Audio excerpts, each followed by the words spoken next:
yes, Kenya.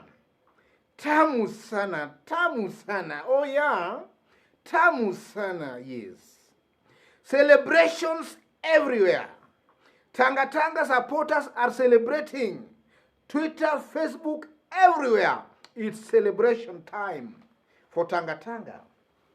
But if you look at this booklet properly, this BBI booklet, I don't understand why Tanga Tanga are celebrating the High Court decision on this booklet. I don't understand, ladies and gentlemen. And I don't know whether they are just naive or whether they don't, or whether they know what they are actually doing. This booklet, this BBI document, if you read at this booklet properly, specifically, the post of the official opposition leader, it's really favoring the Tanga Tanga side because it strengthens the post of the official opposition leader and also gives that post perks and allowances. So it's really helping the Tanga Tanga wing of the political divide because currently, as it stands, Tanga Tanga cannot win against the handshake. They cannot win. So this booklet is actually favoring Tanga Tanga. And then this booklet, ladies and gentlemen, you will agree with me that the proponents or those who initiated this whole idea of BBI, their main aim was to create a very strong position of the Prime Minister. But this booklet, somewhere we were told that some ukora was done, and then that post of the Prime Minister was neutralized to a post that is just like a minister.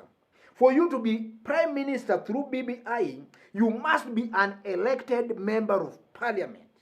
And then President can fire you at any time as a Prime Minister.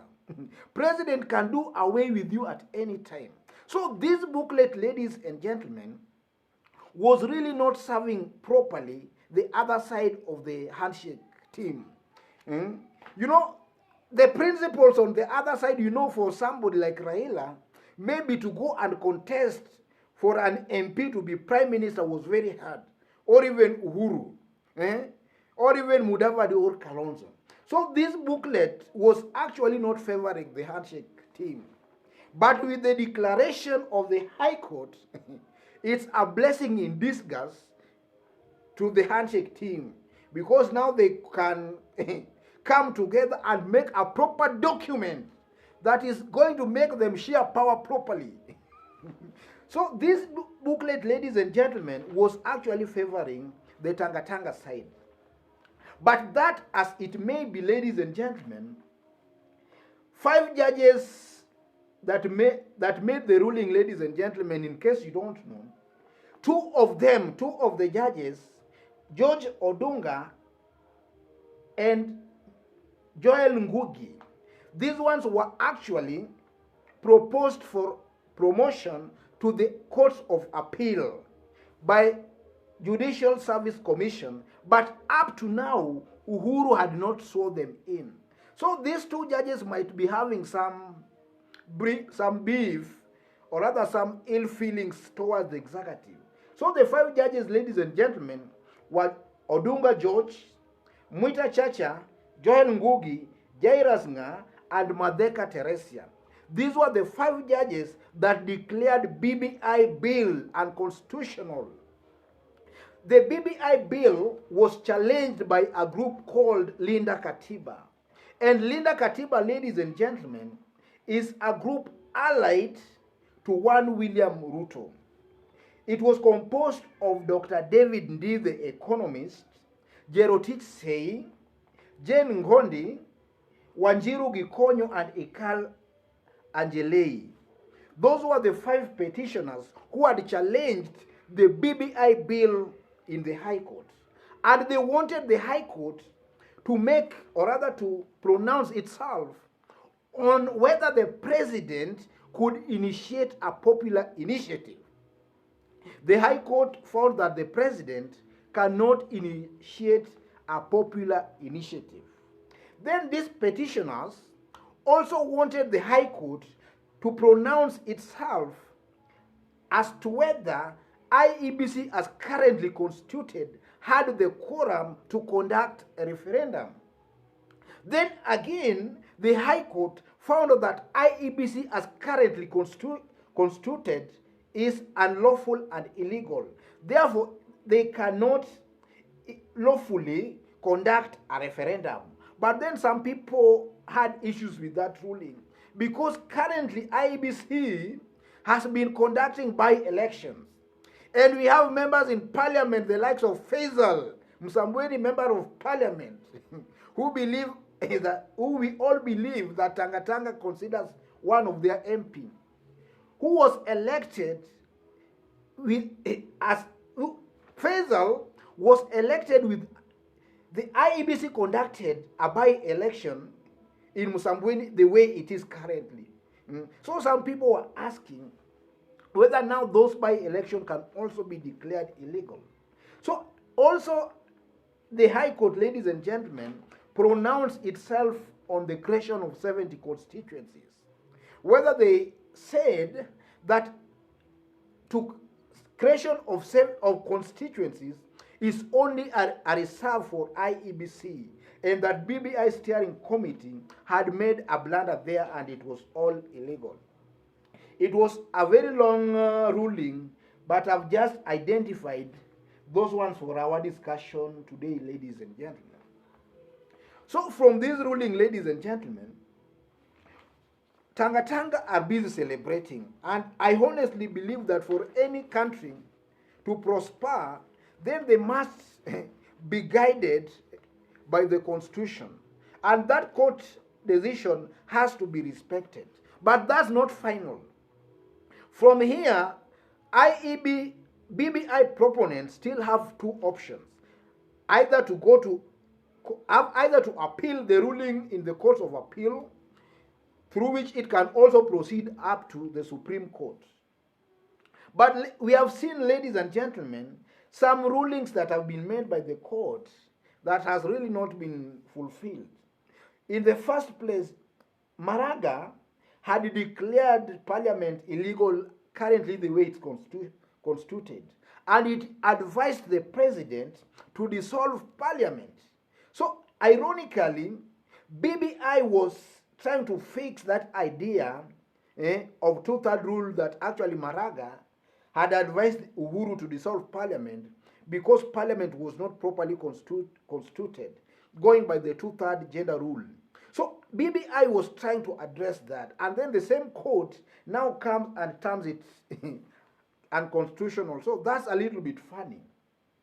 And then High Court sometimes are declared Nairobi Metropolitan Services illegal. It's still functioning. High Court again had also termed transfer of KMC to the military illegal. It's still there and functioning. And also the court had also ordered the president to swear in the 41 judges. They have not been sworn up to today. And then the case was also declared illegal by the courts. So those are just court rulings that have not actually been realized.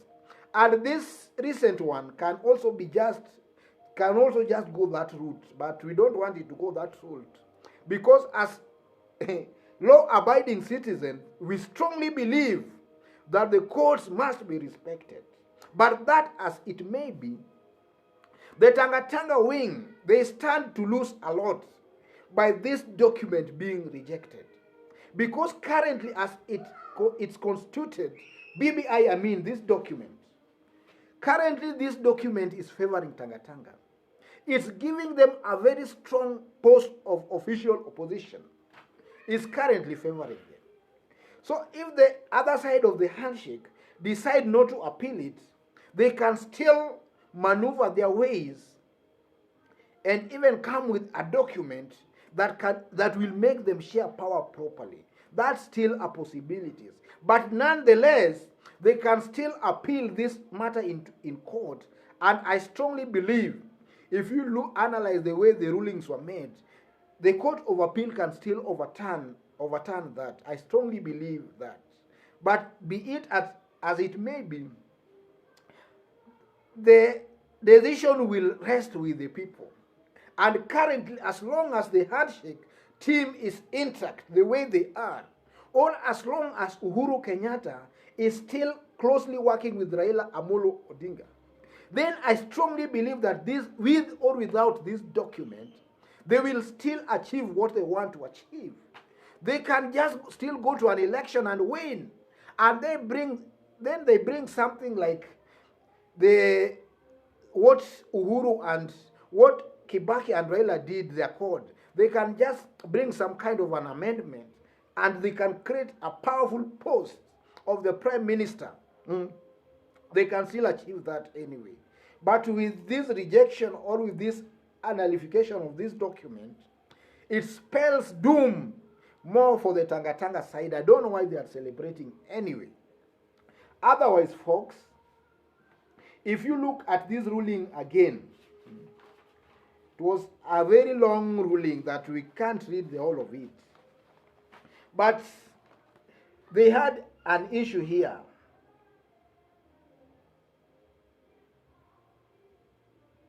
Oh yeah, there is a ruling here that's also very funny. Amendments in the constitutional bill should be subjected to referendum and voted on separately. We know that this document, ladies and gentlemen, has over 70 amendment bills, over 70. So to subject these 70 bills separately to a referendum, ladies and gentlemen, it can't be attained. It's not possible. So that ruling also, I don't think can be realistic. You know, a court ruling should also be realistic. To subject over 70 amendment bills to be voted separately, that's like an exam. What the handshake side has been saying, that's like an exam, ladies and gentlemen. So that's also not possible. That ruling also is not realistic. It might just be good on paper, but it's not really realistic. And then also there is also a very interesting ruling here. The BBI steering committee did not avail adequate copies of the bill to the public. That's one of the rulings that made them declare this BBI bill unconstitutional. That ruling is just mocking people. That they did not avail copies of the bill to the public. If the copies were not availed to the public have got a right to reject this thing during the referendum.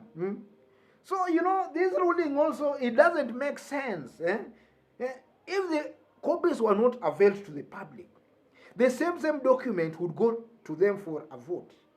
If the people feel that they never received copies, this one is what they're saying. If the people feel that they never received this copy and that they don't know what is contained here, they have a right to reject this document. So I strongly believe that, or rather I strongly feel that ruling is not really realistic, because the buck should stop with the people. This document was to be subjected to a referendum, and the people were to make their own decision. Otherwise, folks, let me leave it there for today. If you've bumped on this YouTube channel for the very first time, tap on the subscription button and on the notification bell. For those watching us outside of Kenya, drop us a comment and let us know from which parts you are watching us from. Otherwise, for those who have not subscribed, subscribe and also give this video a like.